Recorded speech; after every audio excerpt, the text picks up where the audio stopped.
All right, so Coldplay, they got themselves in a little bit of hot water recently. They had a concert at Wembley Stadium, and Chris Martin, the lead singer, he invited two fans onto stage. Their names were Avia and Tal.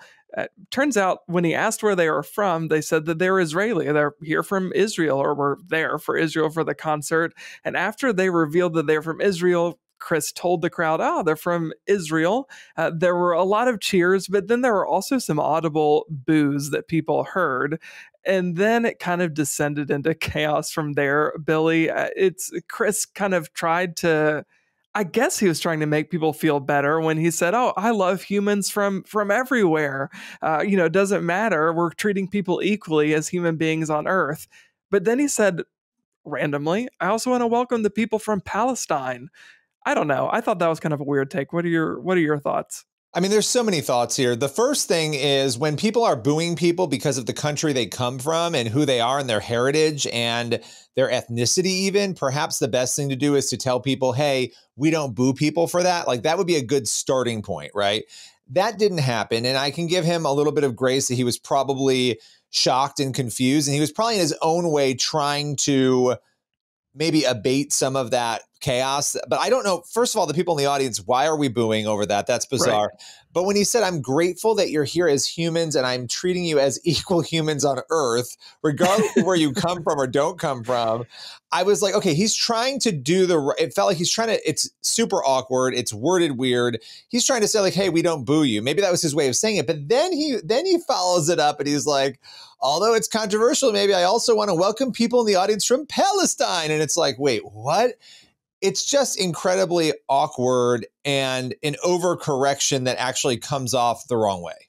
Yeah. Well, I thought the Earth reference was weird, as if we also have people from Mars who are attending concerts. So that was bizarre. And then also when he starts calling out a country, well, he only calls out one country, right? He calls out, one people group. He calls out Palestine. I think, or are we just going to go around the world and we're going to say, we also would like to welcome the Germans and the Americans who are here for the concert. So I thought that was, as you said, Billy, completely an overcorrection. And I think we talked a little bit about this actually on the Quick Start podcast. Something that I think is odd is, as a society, we've been down this road before where somebody announcing like their ethnicity or their heritage, we have turned that into a divisive political statement in the past. I mean, even thinking about the United States, we've had segregation laws. We've mistreated people based on the color of their skin in our past. And that is certainly not a road we want to go down again. And this kind of smacks of that is, I'm not saying that is what Chris Martin was attempting to do.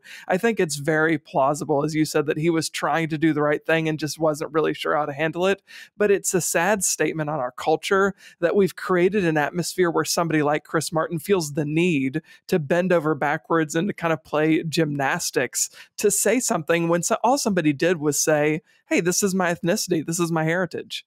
Well, and the fact that anti-Israel and anti-Semitism, anti-Israel sentiment and anti-Semitism are raging so much around the world that people can't just say they're from Israel without getting booed, and then without somebody like Chris Martin feeling as though they have to qualify everything they're saying to, like you would never say, oh, you're from America. Well, this might be controversial, but I want to welcome the Canadians too. Like it just isn't something you would do.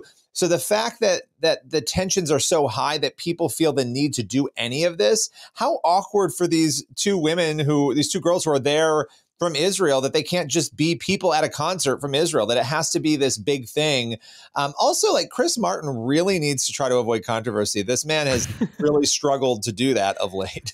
Yeah. Look, I think being of Jewish or Israeli heritage or ethnicity, like or religiously, if you're Jewish, just taking up space is not a problem. But it seems like that is the place that we find ourselves in, and that's scary, especially in the United States, where we're seeing this burgeoning anti-Semitism that's been there on the left, but it's starting to grow even more so on the far fringe right. And we're seeing a lot of that, coming at different angles in different ways. And I think that this just kind of pours fuel on that fire of anti-Semitism.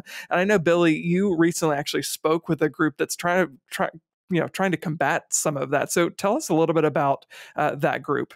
Yeah, it's Passages Israel, and their goal is to really equip young Christians on campuses to not only pinpoint anti-Semitism, but to fight back against it. They do trips to Israel with young people to show them what it's really like. They have a conference in DC, Passages DC Experience, where they essentially take those young people, put them in front of speakers like former Vice President Mike Pence and others who can really educate them about Israel and really debunk some of the media narrative around Israel. Again, I'm grateful for groups like that because I can't believe we're at a point where we have to have a news story like this and then we have to talk about it and report on it because it's so bizarre that human beings on earth can't communicate in a way that feels normal when two people come up on a stage.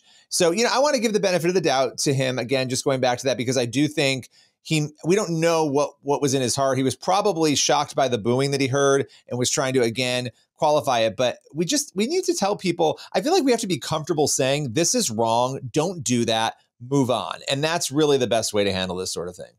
Yeah, totally. I think immediately, obviously, I'm not a superstar anywhere near the level. I'm not a superstar at all, but I'm never going to be on a stage the size of Chris Martin. So I know that there is just a lot going on in your brain. There's a lot of pressure in the moment to handle something in real time. But for sure, the right thing to do is call out the people booing somebody for just being from Israel. That is a ridiculous thing to be booing somebody about. But to your point with what you're talking about with Passages, I think the most important thing that we can do to combat anti-Semitism is arm people with knowledge and information. We live in an age where everything is accessible at our fingertips. We have museums, and more than museums, we have the internet where we can get all kinds of information. And yet in 2025, there are people who are denying the Holocaust even happened. So we can go back to Bible times and trace all the way to 2025 and see the ways that the Jewish people have been abused and persecuted against and mistreated. So these are very real issues that need to be addressed. And I'm glad that at CBN News, we have a platform where we can give voice to that, not to beat somebody over the head. I don't want to, like you said, I want to give Chris Martin the benefit of the doubt there. But the issue itself, the larger issue itself, is something that we ought to be talking about. So hopefully we'll learn more about this, and maybe Chris Martin will come out and say a little bit more and kind of clarify his views on this issue. But any final thoughts, Billy? Yeah, that's my hope. I hope he does do that. And it would be great to hear that. And again, we want to be fair to people, but we have to address it because it's just so bizarre. And a lot of other outlets are addressing it as well. And I'm grateful for CBN that we can have conversations like this and educate people on the truth around Israel. Yeah, absolutely. Well, thanks, Billy, for being here to break this one down. Thank you.